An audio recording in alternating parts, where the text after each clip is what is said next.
if people internalize that stuff and it's in their genetics, it's in their DNA, it lives on in that way. It was written into who people were and therefore who they became as we continue to live on. As progressive as our law is, it's not responsive enough. And I think that's the conversation we're not having, how cruel citizenship can be. Welcome to Colorful, a podcast where we unpack race and privilege in South Africa.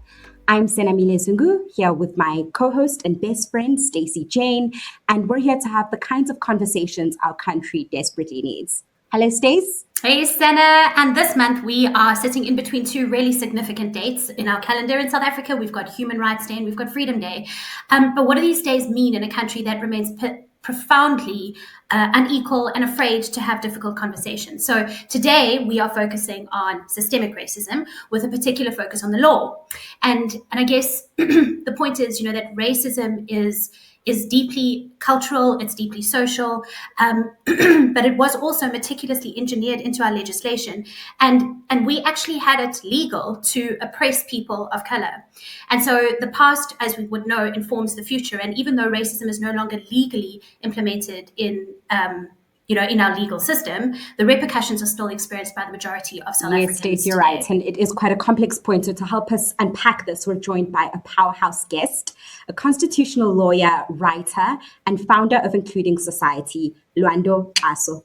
She is a woman who's dedicated her life to understanding our legal history, strengthening our democracy, and ensuring that the unfinished business of the past, well, we start to really finish it and go there and talk about it. So welcome, Lwando. Mm-hmm. Hi, Sena. Hi, Stacy. Thank you so much Lwando, for having me. you are such a powerhouse. You literally are. I think before it off air, I was just telling you how absolutely obsessed I am with everything that you put on paper and the way that you articulate your point of view.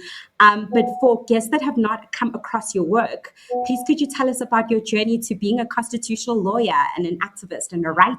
Well, where I should start is saying I'm not a practicing constitutional lawyer. I feel like I'm a scholar always. And the journey started, just by being, a product of the 90s, coming of age in the 90s. It feels like it was just a decade of historical milestones and immense inspiration and also dread and terror alongside each other. And, it was a very, it was a time of literally constituting ourselves in terms of what to call ourselves, what should the official languages be, a new flag, new symbols, new laws, all of these things, the making of the Constitution, being in school, and having our teachers try and filter some of the adult conversations happening, the discourse, the national discourse happening is filtered in the classroom.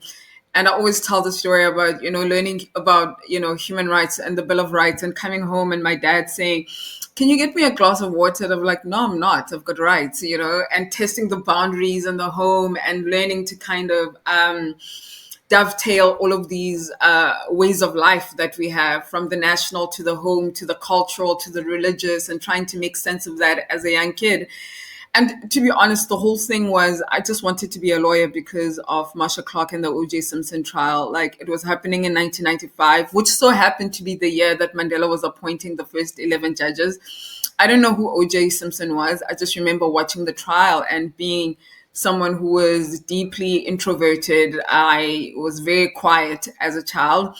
And seeing this woman, I'd never seen a representation of a woman commanding such attention and power in a courtroom or in any space, in that professional space, in that my mom was a professional, but I didn't get a sense of her persona at work, she didn't, at home as well, she had a very strong presence, but there was something particular about the way Marsha spoke and just the landscape, the background of this courtroom, and also the theatrics. Just hearing some of the turns of phrase by the lawyers and them sounding so smart and wanting to sound like that. So that was the first time I knew that, okay, I want to be a lawyer. And then fast forward to when we do a school visit to the Constitutional Court as kids, and you see the first Black woman judge ever, Yvonne Mohoro, and she has her afro, and she then replaces my avatar of, actually, I want to be her more specifically, and then realizing that I'm living through a country remaking itself, and it seems like lawyers have a big role to play in rebuilding the country, reimagining the country. So law for me became a tool where, it's about asking whether we can really remake ourselves into this beloved community from this fragmented past.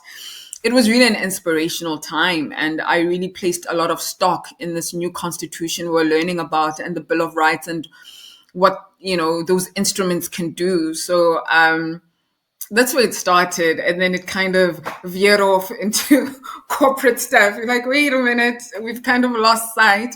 And then it came back when I clerked for Justice Edwin Cameron, who basically, him and the court changed my life. Like, I left a completely different person.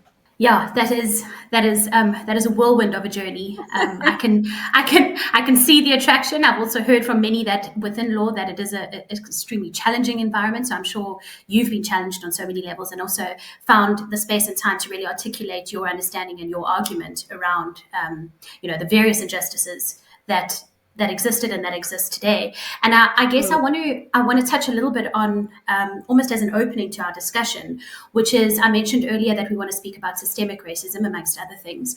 I've recently started creating TikTok videos. What we've found is that it's almost novel to hear a white woman talk about systemic racism, speak about racism at all, but systemic racism. And I find a lot of the comments that I'm getting, particularly from white people, tend to be a rebuttal to the idea that racism is about systemic injustice, and rather speak only to prejudice. So I guess what I want to ask you today is to help us with a better understanding of exactly what we mean when we talk about systemic racism.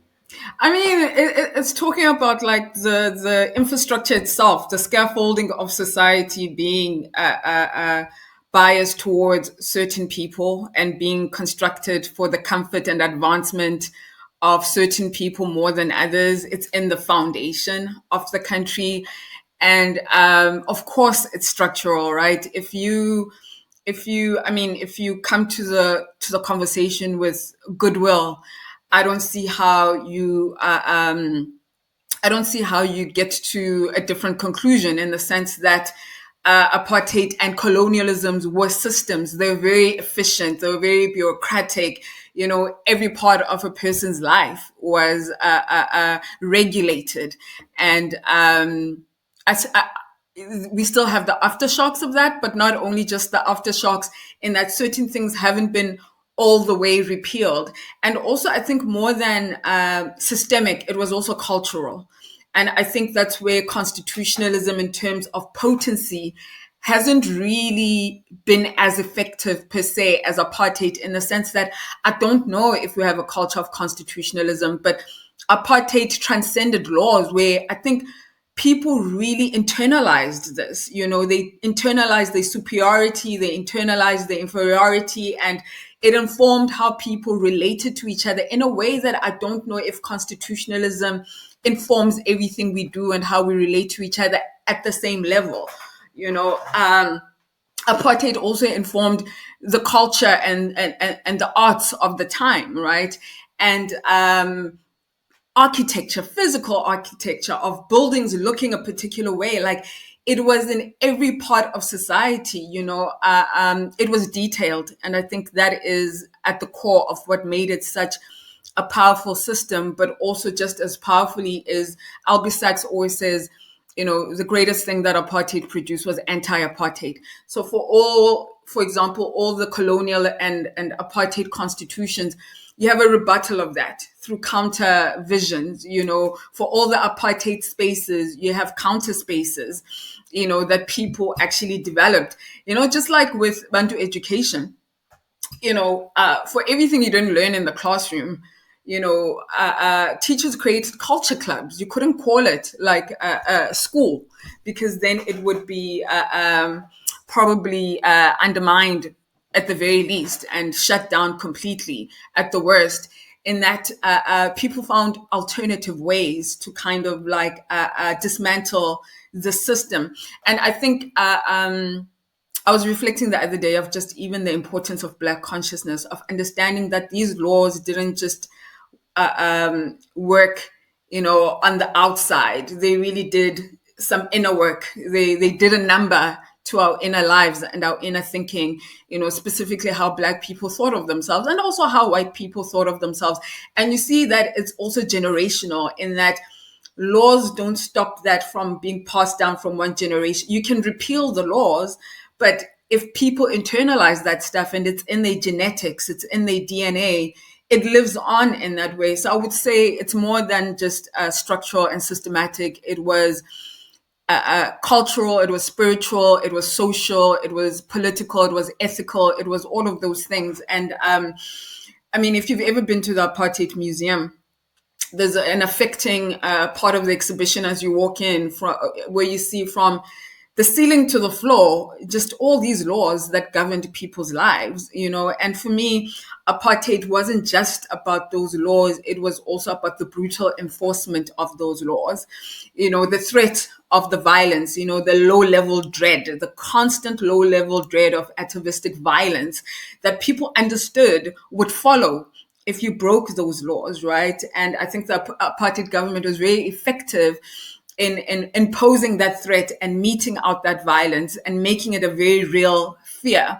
So, I mean, if you can look at it, I specifically, the last couple of months have been looking at just the freedom of movement, looking at past laws. And I know it's relevant for this conversation because we just came from commemorating Human Rights Day, the Sharpeville Massacre in 1960, where people were peacefully protesting against past laws. And I'm very fascinated as to how past laws determined, a person's broader life. Their families, their work, every part of your life was determined by whether you had that reference book or not. How was that?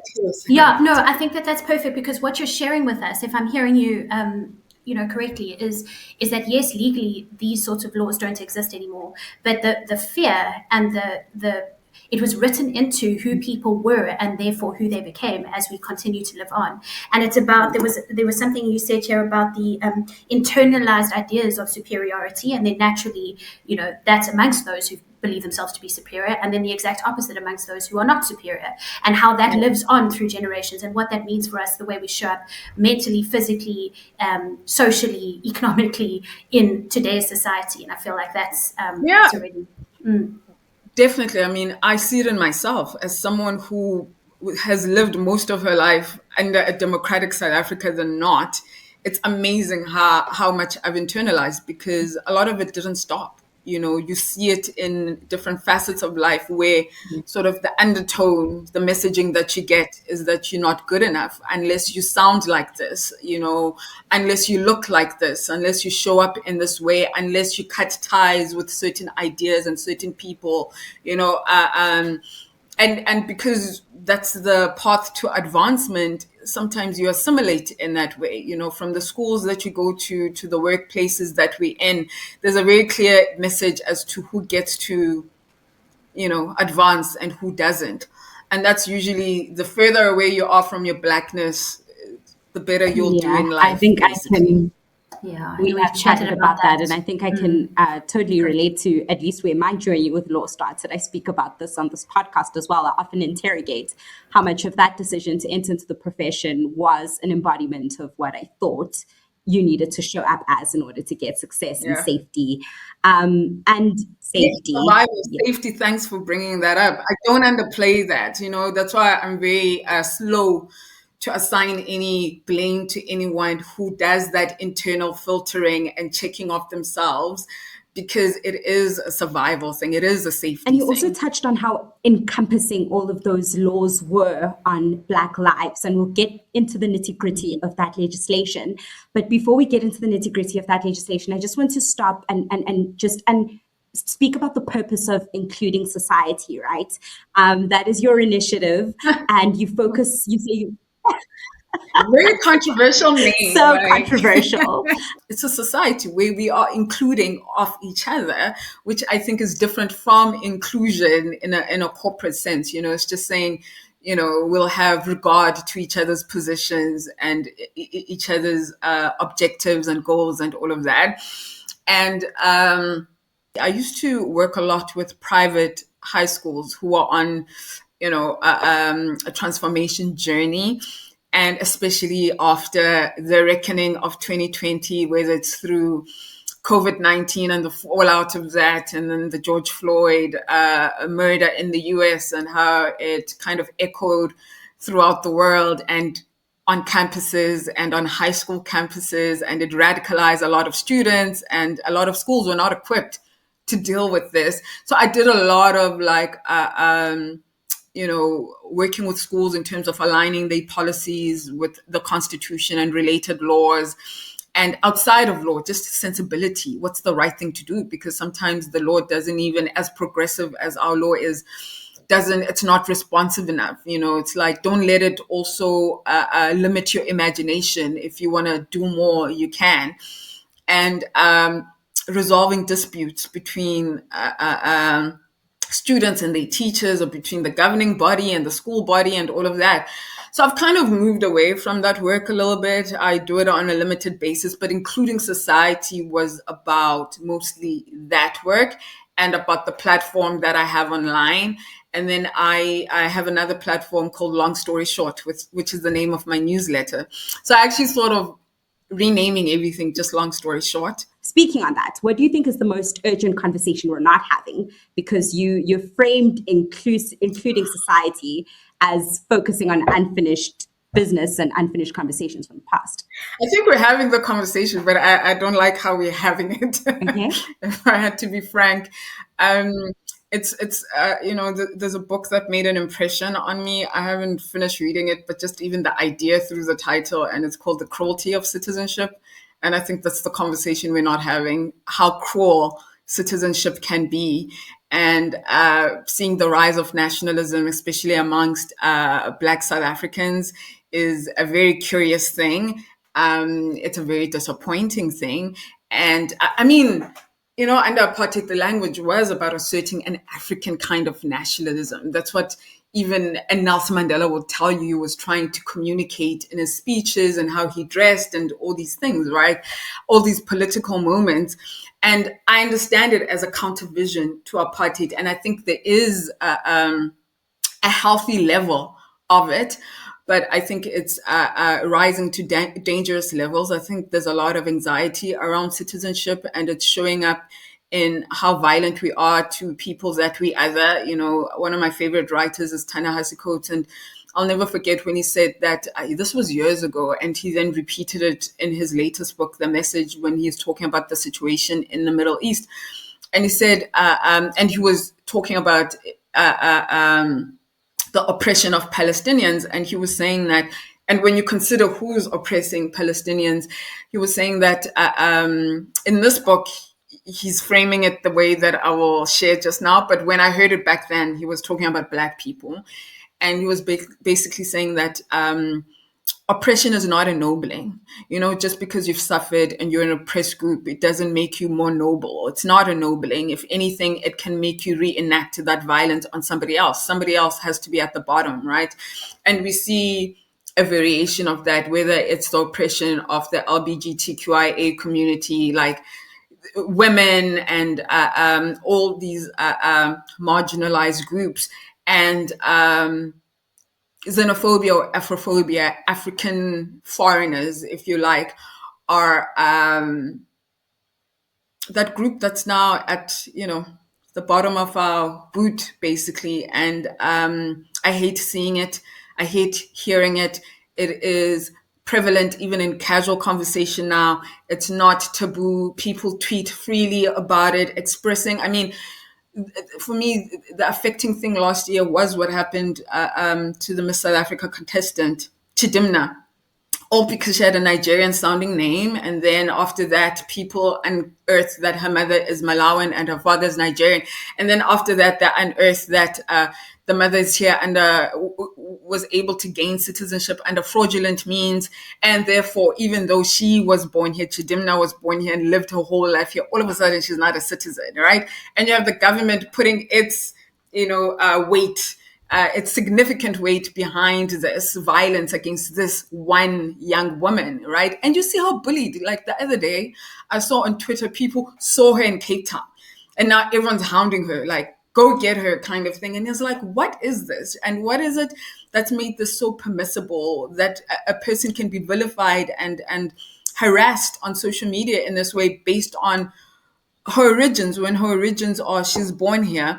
And if you look at the family lines of a lot of us, you'll find that somewhere, somehow, your family is from Malawi or the neighboring frontline states from Mozambique. They came here as labor migrants and, struck a deal with Native Affairs at the time to gain some kind of citizenship. And if you scrutinize a lot of, our past, people who identify as South Africa, you'll also find that maybe the circle doesn't all the way close. So I'm very concerned about our exclusionary conception of citizenship and the violence of it. At the same time, I don't discount the origins of this xenophobic anxiety. For me, there is an insidious, it makes me deeply uncomfortable because I think the next step is sort of a tribalism situation. When I see a rise in Afrophobia, that is always the very first thing that comes to me. Is like, okay, that could spill over into other sort of nationalistic pride. I think we already have a tribalism. I think for me, I call even racism tribalism. I call, people who care about things to the extent that it affects them.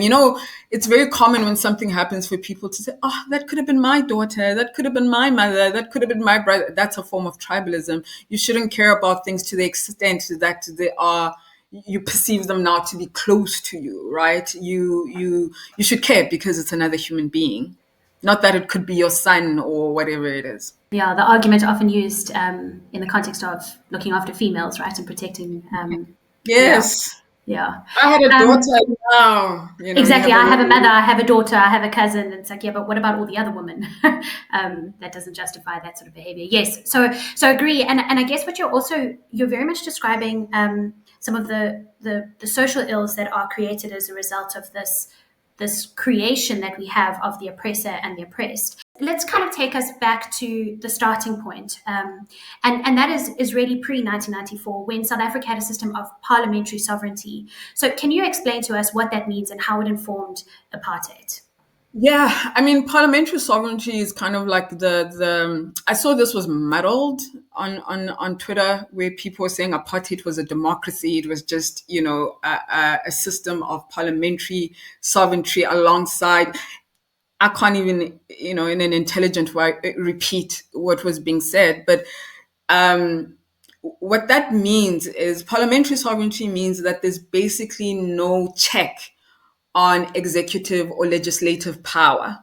That since the apartheid legislature deemed itself as, the representatives of all the people who could vote, they were given basically, free license, a blank check to do as they pleased. And there was no independent judiciary per se to push back on that. There were no sort of like the norms that we have today against which you test laws against. Whatever Parliament said the law was is the law. There is no public consultation on that. There is no judicial check on that. There is no independent media. I mean, there was, and that people risked their lives. I was reading the other day about like investigative journalists like Henry Kumalo and Bob Khosane, the photographer for Drum and all of that. And they ran a story. They would go undercover and write about, for instance, prison conditions at Cornhill, which was the Old Fort prison. And because of that article, then the law was you're not allowed to write on prison conditions. It would go against the law. So basically, it's an efficient system. It means nothing stands in your way. It's kind of like, in a way, what you're seeing with the rise of dictators around the world, and how the first step is to dismantle the independence of the judiciary, and to play around with electoral laws, and to deny as many people as possible the vote through different means. And then it means that once you've won an election and once your party holds the majority in parliament, there's really, there's no recourse, in terms of what your elected representatives are doing and the laws that they're churning out. So it's a very dangerous system when it's coupled with the kind of mentality and the prejudice and full-on racism that we saw under apartheid. You have that ideology, and then you have this very efficient system that allows you to just enact it and make it real in every facet of people's lives in an unchecked way. That's what parliamentary sovereignty is. Now we are constitutional democracy. And people understand democracy to mean that the majority rules. That's not the case in South Africa. There's a big qualifier in that. It's not everything that the majority wants is good. And also, we are so reconfigured as a society around different things that you have to ask yourself, what majority are you talking about? Because I think they're different majorities for different things. I think we still look at majority in terms of black and white, but there are other different patterns in which we're organizing ourselves in terms of our political ideology and beliefs and all of that. But what a constitutional democracy means is that even though, people can elect their representatives and can elect a party to have a majority in parliament, that party does not have free license to do whatever it wants to do. There is a check on that. There's a check in terms of you have a full-on sort of independent media that in South Africa is really rigorous, right? And is really able to do its jobs without fearing adverse consequences.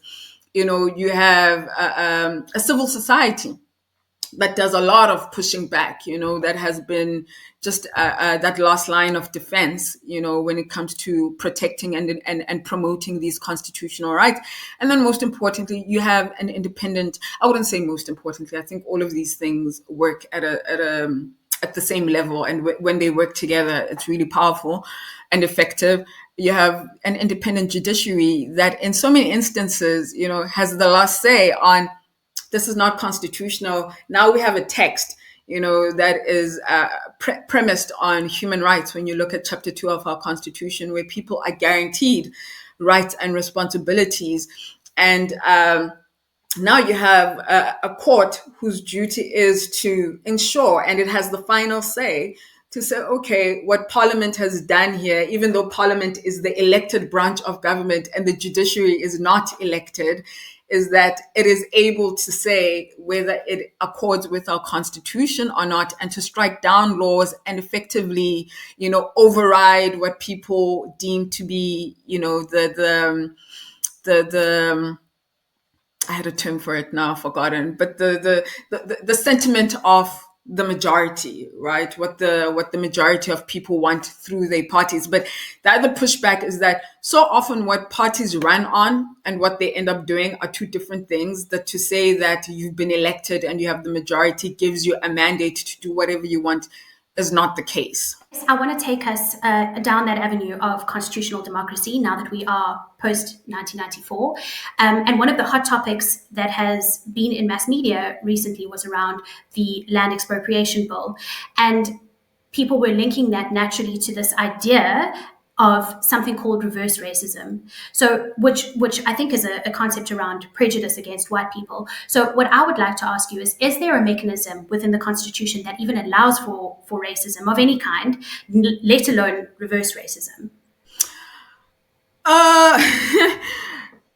Okay, I when it comes to this topic, it's kind of like I posted on Including Society that this is pretty much, the product of, this white victimhood that drives a lot of our conversations and agenda and, national fears and anxiety, that you end up, instructing law firms to give you an opinion on whether really does this expropriation act, threaten property rights and, people then proudly declaring, no, it doesn't, and not realizing what's the implication of that. Basically saying, we're exactly where we were, that this is not as effective as it should be. I can't say conclusively that there are no laws that are, that can be interpreted as racist. I'm not saying reverse racism, because I'm not too sure how that would be defined. Like laws that we have in our books that are exclusively for the oppression of white people because they are white. The laws that I'm familiar with are the ones that are about looking at our history of deprivation, how Black people and under Black people is a broad umbrella of people have been deprived in the systematic way that you described earlier, deprived of quality education, deprived of, being able to move and live freely throughout the country, to be able to literally take up space where they desire. There needs to be redistributive mechanisms that kind of repair that, are reparative of this past, this history of ours that has broken a people in so many ways. And I think it would be disingenuous of us to refute that there are no outstanding debts from apartheid. You can't call yourself a constitutional democracy if you don't address the past, because the whole point of a constitutional democracy is to eradicate the material conditions of people's lives, is to improve people's lives. And the way that we have to improve people's lives in South Africa is sharing resources. So if reverse racism means that people don't want to share, that's not racism. I think we've lived through enough racism to know what that means. And I actually think that white people in this country have had a good shake at things, right? We've been more than generous in the deal that was struck. And for me, I don't even consider it generous. I consider it just humane. Certain things, people don't want to give up, so they have to be taken, and they have to be, even the way that they're being taken, we're saying, there's going to be due process. No one is going to do, what apartheid did, where it's just, people who are acting in ways lacking of not just humanity, but process. Yeah, I really agree with you. I want to touch a little bit on that idea that you shared. So I watched this awful TikTok video that was just complete misinformation, where somebody was talking about the fact that during the time of all of this mass hysteria around the expropriation bill, somebody was saying, "Oh, what's next? Are you just going to take the watch off my arm?" Which I thought was just so ridiculous. But what I want to say is to touch on something that you said there, because we're talking about redressing the massive inequality of the past. And as you say, you have to give in order to, and you've got to share resources in order to do that exercise. But what I particularly admire about the expropriation or the amendment to the bill, or perhaps just the act itself, is that it's talking about unused land, right? So it's land that's not productive right now. It's not like saying you're going to come and take my house where I'm living and being productive. It's not only just resources that should be shared amongst everybody. They're unused resources. So why are we clinging to them? And I think what you're saying there is exactly that. It's the place at which the law can act together with the current situation in order to unlock some sort of a level of equality, or some sort of access to at least get into the right direction for equality based on where we came from. I think that in so many ways, it is a guard, against arbitrary deprivations of rights. And at the same time, I understand people who are losing patience with this huge machine that is the state. And to get anything done, there are processes and mechanisms and policies that need to be adhered to. But I think with the right political will, if people get a sense of forward movement on this and a seriousness around it, and not just a political play or pandering, I think that goes a long way in giving the act some teeth. But some experts have, highlighted shortcomings, but at the same time, an improvement and clarifications on things that before were being disputed. such as expropriation without compensation. This act makes it clear that, it is possible. But also, it comes with a mechanism. It's not just going to happen. It's a determination that has to be made based on various factors. I think the Constitution is clear on that. But we yeah, had to make it clear. you touched on something that I really want to ask you in your answer, and you speak of this sort of, you understand the disillusionment that's sort of coming as well. I grew up in a different time where I came of age at maybe perhaps a slightly different time than you, where I noticed sort of the dissolution of the Rainbow Nation project and, critiques of those that were at the negotiating table. And you mentioned the TRC as well. But I just want to ask you, how has your journey evolved through the optimism and then the more critiques? What is your journey with constitutionalism rather, and where do you stand, and how do you hold space for those pushbacks?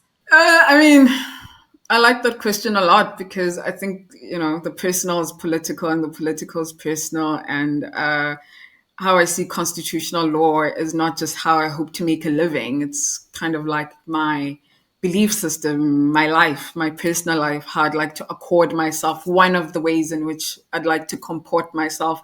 There are many other things that inform that. And to be honest, I think if you love something, disillusionment is part of the journey. I think if you love something, walking away from it, losing faith in it and its effectiveness is a natural part of it. So professionally, even when I clocked at the court, which for me was my best legal experience because it was the only time where it was purely about the law. It was the least kind of admin. I felt like, we are playing with live dynamite, or maybe I should use a better metaphor. But, and also just working with really incredible people. So even in that best case scenario, the law broke my heart. There were cases that I wanted to go a particular way. They didn't. And I understood why. There are certain things that judges just can't do for their own credibility, the legitimacy of the court and the Constitution. There are certain levels of interference that are just not wise. And sometimes that's frustrating, feeling like as lawyers, or in their case as judges, that rightfully so, your hands have to be tied at a particular point. It's not all up to you, this is a concert of things happening in society, and not everything should be dependent on that court.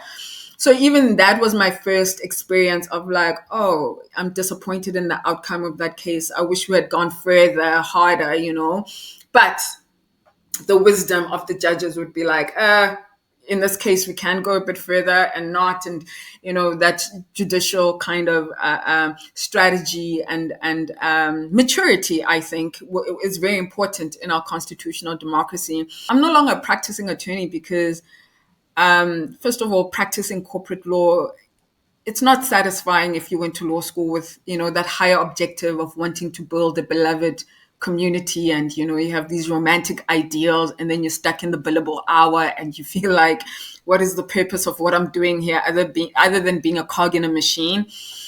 And then at the same time, I never want to discount the importance of the law, but I think where my work is now is that I don't just rely on the law as this instrument of how we transform society, but creativity, the arts, and all of that. I do work with the Moleskine Foundation now, and it allows me to have,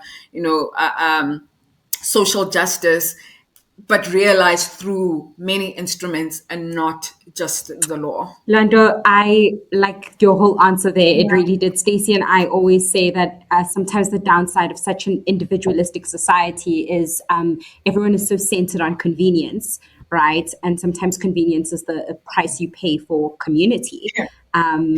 You view having dialogues as inconvenient because you have boundaries, and so it always, there is a downside to it, and I think you've articulated that beautifully.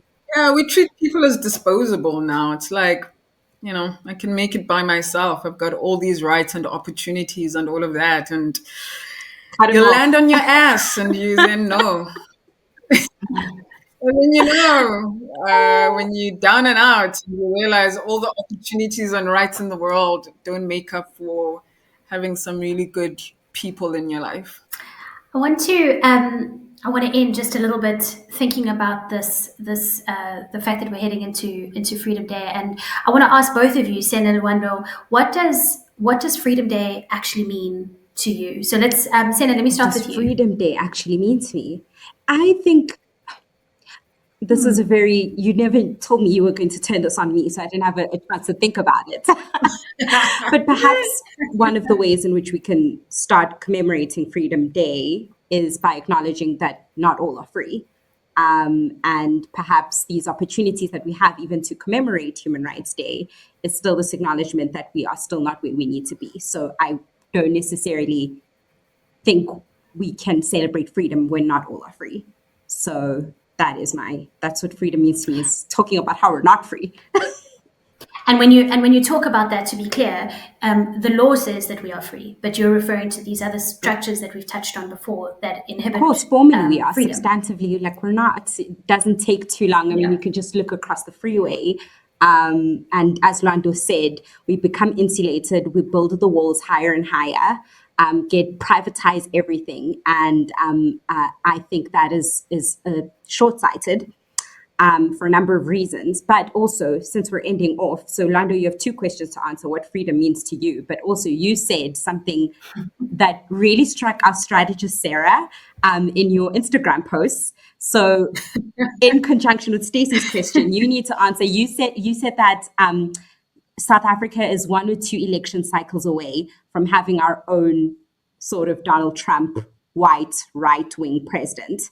That comes into power using a class as a driver and platform. So expand on that and answer Stacey's question. 2 in 1 for you. The thing is, like much of the world, we're at a crossroads where, it's either we respond to working class issues in a serious way, or, we lean towards the extreme right where, there's even more aggressive repression of people. And I mean, watching the US election, even our election last year, was very instructive. I think it is a demonstration in maturing as a democracy that the ANC lost its majority in the way that it lost it. It was historical. For me, it showed that there isn't this blind loyalty to political homes in a way that growing up, people would say the ANC is going to rule until Jesus comes. When I said that, it's just seeing that, the standard of living for people is way beyond it's below what is considered decent. People are struggling. We're living in the aftermath of COVID-19 and its inflation that has driven up the prices of, essential goods. And now you have the increase of VAT and so many other things that are, really squeezing people, and not just in South Africa, around the world. And that's why you saw a political shift in the outcome of elections last year in different contexts. I mean, Botswana, I think the ruling party there was in power for 60 years. Mozambique, by all accounts, people say that the ruling party lost that election, but they insist they didn't. They've been in power for 50 years, and various other examples, and South Africa as well. And what you're seeing is that people need a responsiveness that's going to change their material conditions. And unless that happens, there's no amount of hedging your bet on we will never vote for a white person. First of all, to go back to the beginning of this conversation, we still have that internalized inferiority and superiority where in certain circumstances, Black people do defer to white people. Maybe they know best, I've seen it happen. I have to check my own bias where I assume that white people are competent. Just assume it, until they prove me wrong.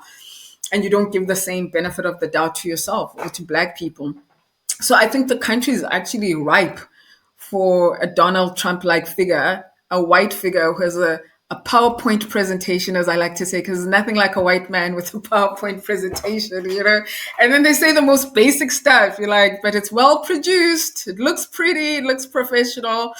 And it just needs to just share about how, jobs, investment, growth, I'm going to solve all your problems. Speak a bit of Xhosa or Zulu or any African language, give that sense of proximity to Black people. Be funny. All it takes is a leader to come forward with a plan on law and order, deporting migrants, like undocumented. I mean, deport anyone we don't like, basically, including certain South Africans, and turning around the economy. We would give up our human rights for that. I couldn't agree more, because I think that one of the biggest threats to our democracy is this growing inequality gap. And I am always shocked by how much we're not addressing that with the urgency that it deserves. So this setting out this character is right on brand. Last one, Lwando, what does freedom mean to you? Oh, what freedom means to me? I think it's more personal and inward now. It's not about waiting for perfect conditions. I think it's about how I conceive of myself. Like, if you go back to the start of the conversation in terms of internalized anti-Blackness or inferiority, how can it's going back to the tenets of Black consciousness and Steve Biko, and realizing that mental freedom enables a lot, that rise in consciousness is a kind of freedom that can enable the other material freedoms. So I think for me, it is, if my unthinkable thought is that in this lifetime, this is as good as it will get, or that it's going to get worse, what is the inner work that I need to do to remain free within myself and to think highly of myself and other human beings, to maintain a sense of compassion, a sense of love for humanity, and not to be overtaken by all the lies that we hear, all the ugliness that we see, to remain human in so many ways, and to have a regard to all living things, and to be soft, and a more globalized world, which I think goes against the sentiment of the moment of a more international solidarity, where even at an international level, we're helping each other out, diluting sort of this nationalism that concerns me, acting more regionally, acting more continentally, acting more globally, and feeling that interconnectedness, and just seeing these repressive geopolitics collapse in so many ways, and just more humanism. Yeah, thank you, Lwando. That is exactly what we would love to see, and what we are, celebrating as we move into Freedom Day, but then also setting the expectation for the platform that we can, or the starting point, the foundation that we have to further our freedom. So thank you for joining us today. It's been such a great conversation. Thank you for inviting me. To all of our listeners, all of our viewers, thank you for joining us. Let's keep talking about color, and you will find us on our socials. Till next time.